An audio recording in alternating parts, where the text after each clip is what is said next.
বন্ধুরা, তোমরা কেমন আছো? আশা করি ভালো আছো। আজকে আমি একটা নতুন রেসিপি নিয়ে এসেছি। এটা আমি ফার্স্ট টাইম বানাচ্ছি, তো ভাবলাম তোমাদের সাথে শেয়ার করি আমি কিভাবে বানাই। তো প্রথমে কড়ার মধ্যে আমি একটু সর্ষের তেল নিয়ে নিয়েছিলাম। দেন ওটা গরম হওয়ার পর আমি নুন আর লবণ দিয়ে তার মধ্যে চিংড়ি মাছটা ভালো করে লাল লাল করে ভেজে নিয়েছি।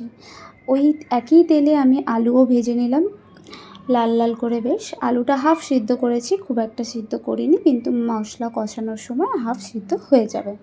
তারপরে কড়াইয়ে আরেকটু সর্ষের তেল দিয়ে ওর মধ্যে গোটা গরম মশলা দিলাম, তারপরে দিলাম পেঁয়াজ কুচি, তারপরে কিছুটা টমেটো কুচি দিলাম, দিয়ে ভালো করে নাড়াচাড়া করার পর যখন পেঁয়াজ টমেটোটা ভালোভাবে নরম হয়ে গেছিলো, তার মধ্যে 1 চামচ আমি আদা রসুনের পেস্ট দিয়েছিলাম।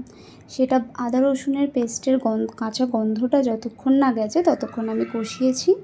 তারপরে আমি এর মধ্যে কিছু মশলা দিয়েছি, যাতে নুন, হলুদ, শুকনো লঙ্কা গুঁড়ো আর জিরে আর ধনে গুঁড়ো ছিল। ওই পেস্টটা দিয়ে দিয়েছি। তার মধ্যে আমি মশলাটা যেহেতু কষানো হয়ে গেছে, তারপরে আমি আলু দিয়ে ভালো করে কষিয়ে নিয়ে ঢাকা দিয়ে তারপরে চিংড়ি মাছটা দিয়ে দিয়েছি। চিংড়ি মাছটা দিয়ে 2 মিনিট নাড়াচাড়া করার পরে আমি জল দিয়ে হালকা ফুটিয়ে নিয়েছি, তারপরে নামিয়ে নিলাম। হয়ে গেল সিম্পল।